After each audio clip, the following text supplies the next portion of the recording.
Five to air. Four. Ready, camera, Three. Roll, drive, off. This week on Centennial Sports TV, the Colts men's and women's soccer teams look to slay the Vikings from St. Lawrence.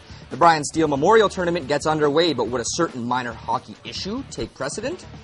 The Withrow Park Knights ball hockey squad returns from their silver medal victory at the Ontario Summer Games and discusses their experience, while the Canadian girls rhythmic gymnastic team wins bronze at the Youth Olympic Games in Singapore. CSTV starts now. Good evening. Welcome to Centennial Sports TV, where we cover the East York region's sports scene. I'm Kaitlin Kettle. And I'm Andrew Garas, and we have a jam-packed thing full of highlights, so let's get right to it. Last Saturday, the Centennial men's soccer team continued their search for their first win of the season. The Colts lost 3-0 in their opener against Durham College and were looking to bounce back against the St. Lawrence Vikings. The teams met up at Birchmount Stadium, both looking to even their records at 1 apiece and being very aggressive in the hunt. 9th minute, we have a free kick coming in from Ashton Vaz, who looks to connect with Steven Corica, but just misses. That was a close call. 3 minutes later, the Vikings get on the board when Ryan DeVito splits the D and slides the ball past Philip Lysico, 1-0 St. Lawrence. Celebrations all around. The Colts continue to attack in the 30th minute, and they are rewarded as Vaz flicks a ball and it bounces off a Viking defender right into the net. That is a beautiful goal, and again, celebrations, why not? Ashton Vaz is credited with the goal. Shortly after, Charles Ugba takes down a Viking player in the box. He's not very happy with the call, but the ref isn't having any of it. That's right, it's a yellow card. And on the ensuing penalty kick, Lysico guesses right and keeps the score level.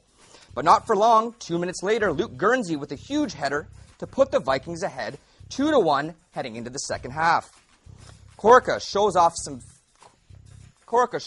fancy footwork, then finds an opening, but St. Lawrence manages to clear. That was a wasted chance right there. The Colts continue to press, but Adrian Fields' attempt goes right over the net. Here it is coming up. Wait for it, and it goes right over the net, just like I said. 65th minute, Cody McDonald looking for the equalizer from 25 feet, but it goes just wide.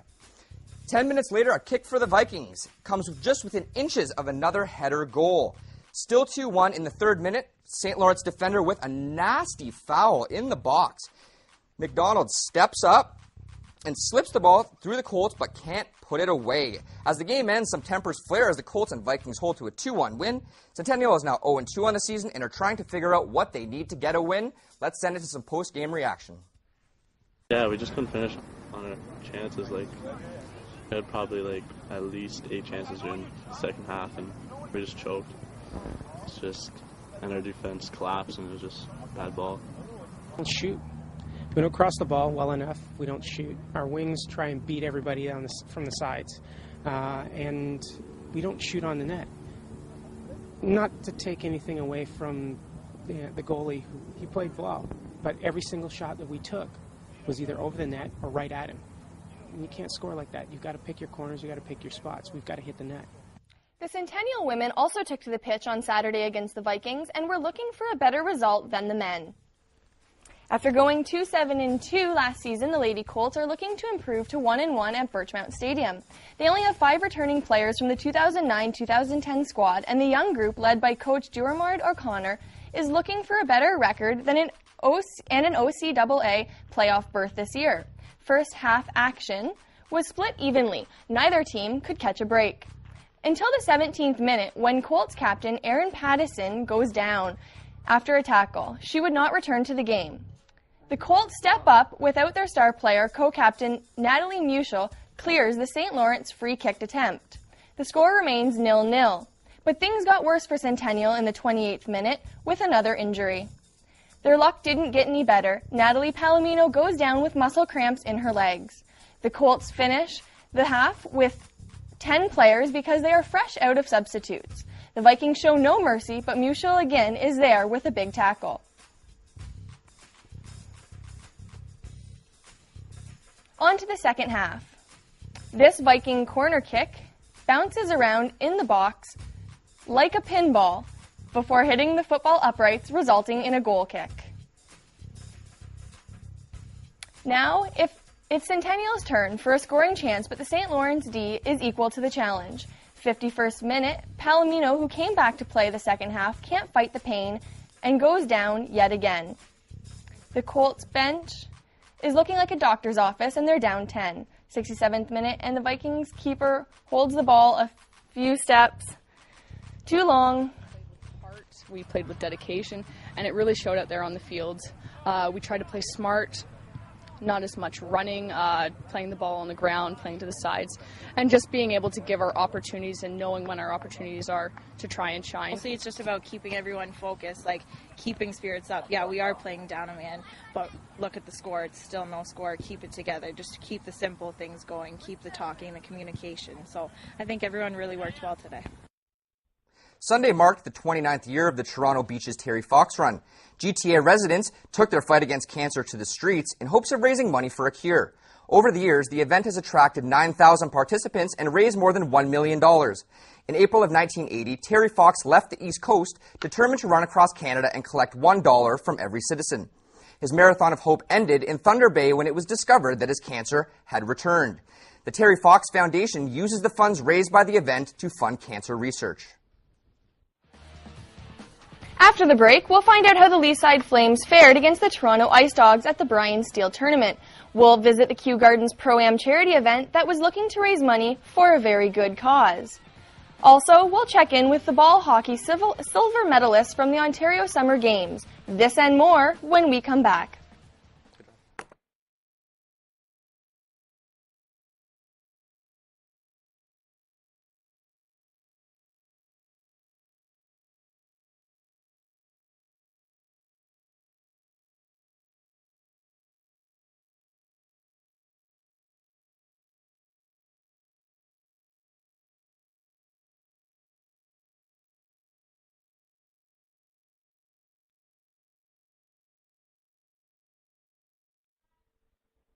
Welcome back to Centennial Sports TV.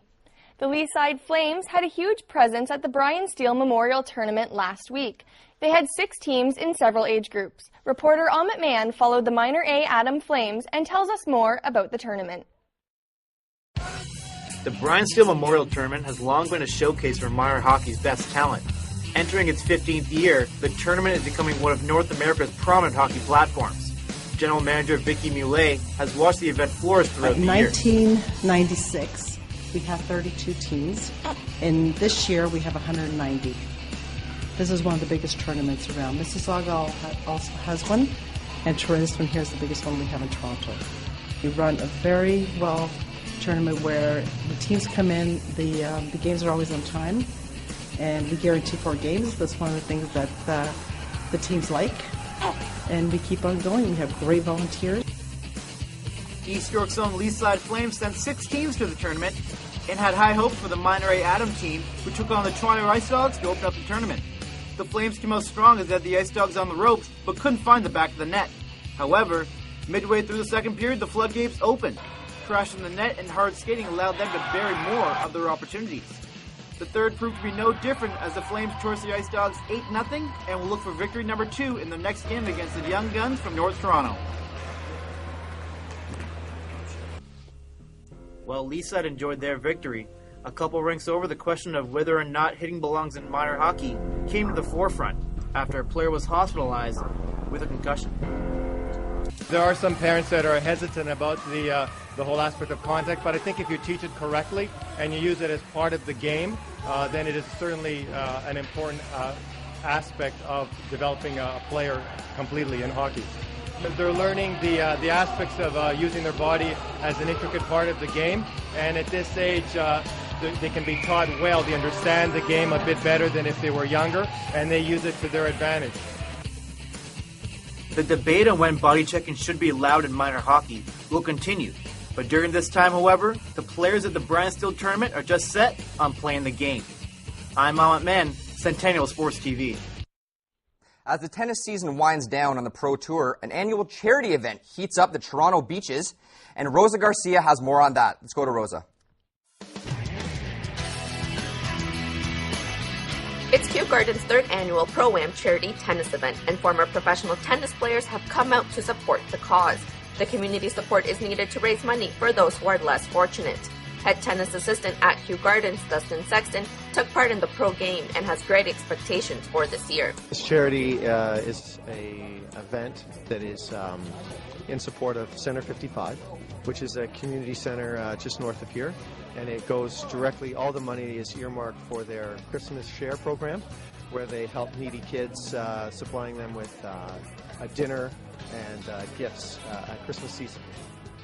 In last year's tournament, the tennis club was able to raise almost $10,000, and they will look to exceed that amount. Bringing awareness about the help some of the community members need is also another aspect the club would like to accomplish. We know that if we put on our best foot forward, that whatever at the end of the day we raise is good, and we've been fortunate. It's raised the event raises now several $1,000s back into the community each year, so we're quite proud of that. Six-time Canadian national singles champion Andrew Schneider dedicated his time to help Center 55 and Kew Gardens reach their goals. It's fun to give back to the sport and to the community as well for such a great cause. I mean, it's fantastic to get a few of the top players in Canada to come and play and then have the pro-am afterwards to really have some fun. The tennis club recognizes the need in their community, and while Christmas is a couple months away, Center 55 will be in great holiday spirits this season.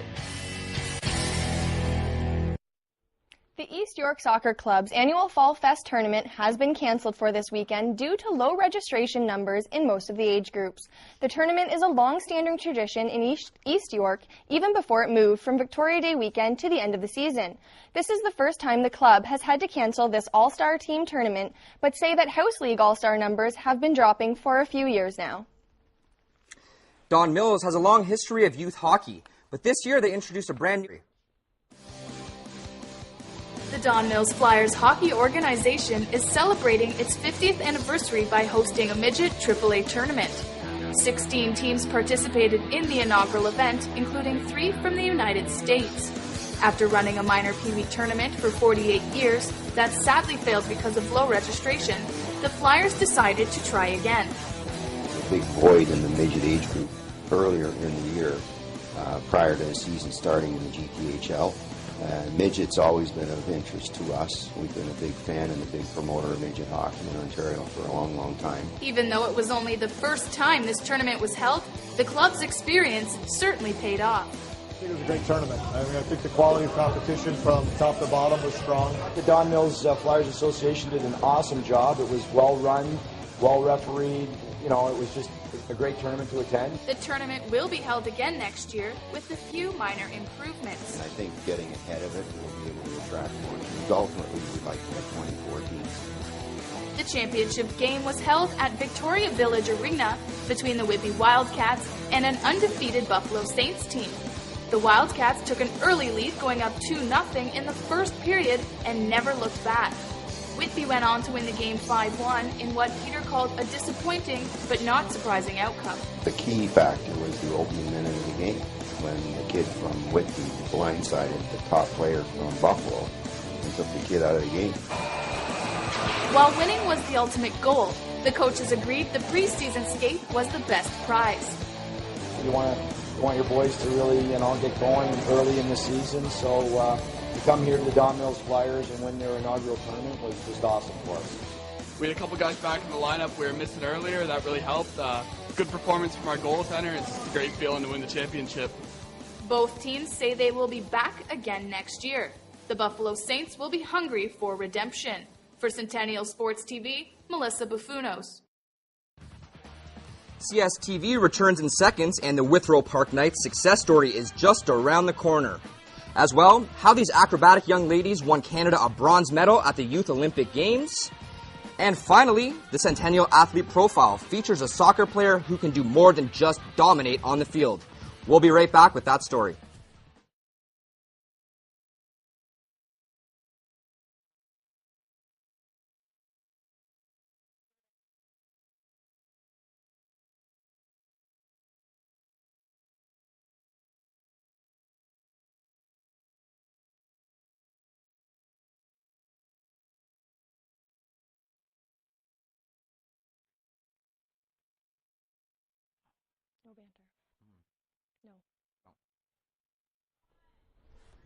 Welcome back again to Centennial Sports TV. East York has become a hotbed for ball hockey in the past few years, and the Withrow Park Knights proved it at the Ontario Summer Games. Kaitlin Pierre has more on this story. For the first time in its 27-year history, the Ontario Summer Games welcomed ball hockey into its competition. And despite the short notice and lack of preparation, the Withrow Park Knights jumped at the opportunity.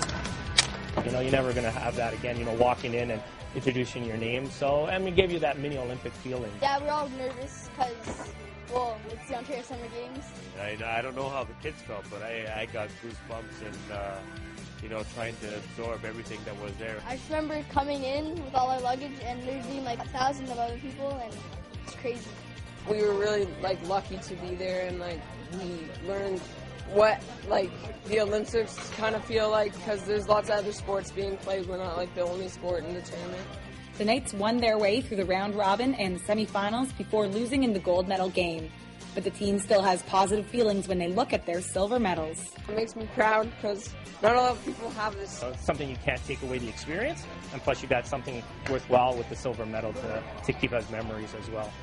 Although fall ball hockey leagues are continuing here at Withrow Park, these boys are back at school and right into ice hockey. However, both the coaches and the players maintain that what they learned at the Ontario Summer Games can be carried over into their school lives, personal lives, and into other sports. Always work together and the best will come. Just do the best you can, and everything will work out. They know something was there. I don't think they really knew what was there, and hopefully in 5 or 10 years down the road when they look back at it, they might look and say, hey, we were invited to a big sporting event. From now on, ball hockey regional teams will be made up of individual athletes, not full teams. So these players feel privileged to have been able to represent their East York community. Once they put their Withrow jersey on, their Withrow shirts, like these kids, ball hockey can finish. They're wearing their shirts and they're wearing their sweaters. They're very proud. For Centennial Sports TV, I'm Kaitlin Pierre. The first ever Youth Olympic Games took place this summer in Singapore, and Alexis Brudnicki caught up with some homegrown and successful talent. My name is Victoria Resnick, and I am 15 years old, and I'm from Toronto. Katrina Cameron. My age is 15, and I'm from Mississauga, Ontario. My name is Melody O'Meady. I'm 14 years old, and I'm from Mississauga. Angelica Resnick, and I'm 15 years old, and I'm from Toronto. The Canadian Junior Girls Rhythmic Gymnastics team went to Singapore this summer to compete in the inaugural Youth Olympic Games and brought back not only a bronze medal to their home country, but pride as well.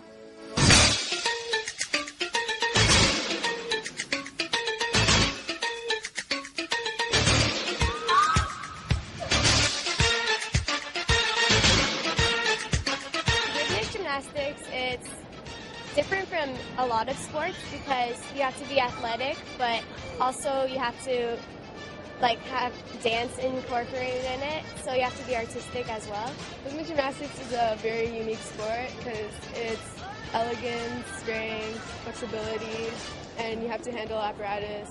We do a hoop routine and a ribbon routine, and gymnastics is like a dance routine that shows a lot of flexibility.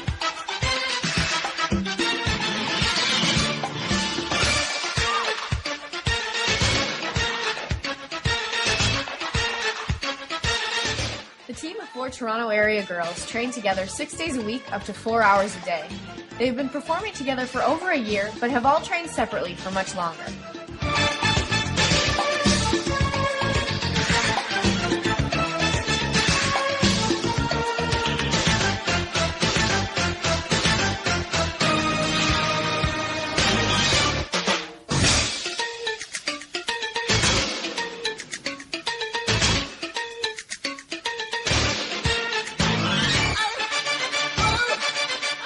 All the hard work paid off for the girls with the experience of a lifetime in Singapore. Youth Olympic Games meant a lot to me because we trained for so many years and that was what we wanted to achieve, and we did good, so it's like my whole life was put into that. It means to me accomplishment because everything we worked for was finally paid off. I think it was really cool because not a lot of people at 14 or 15 years old can represent their country. It felt very special, and we representing Canada, we were very proud, and it was just like a great feeling.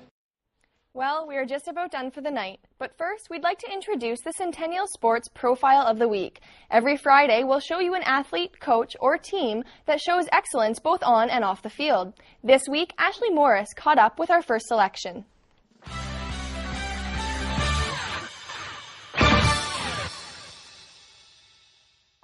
Natalie Muschel was chosen as Centennial College's Athlete of the Year for 2009-2010. She's a third-year student currently enrolled in the Child and Youth Worker Program at Progress Campus. Basically, I was playing for the women's soccer team. That was my second year. I received an athletic academic scholarship. At the start of the season, we're 3 games in. We haven't come away with any wins yet. We have 2 losses and a tie, but we've seen much improvement from even the first year that I played. It's tough for us to get girls out. This year we have a few more. We're dealing with a lot of injuries and fitness issues. Still working really hard as much as I can, training on and off the field. Just working hard, coming to games, game ready, and we'll see what happens. Second-year student, and I was returning for a 3rd year, so I was assuming for sure it would be somebody who was graduating. Was in my last thought that I would have it, but I was excited. I was totally excited. Well, unfortunately, that's all the time we have for this first edition of Centennial Sports TV. It just goes to show you, Kaitlin, how many good sporting events are happening out here in the east side of Toronto. It's true. Tune in every week at 8:30. We'll be back next Friday at the same time, same place. Thanks for tuning in. For Kaitlin Kettle, I'm Andrew Garas. Have a good night.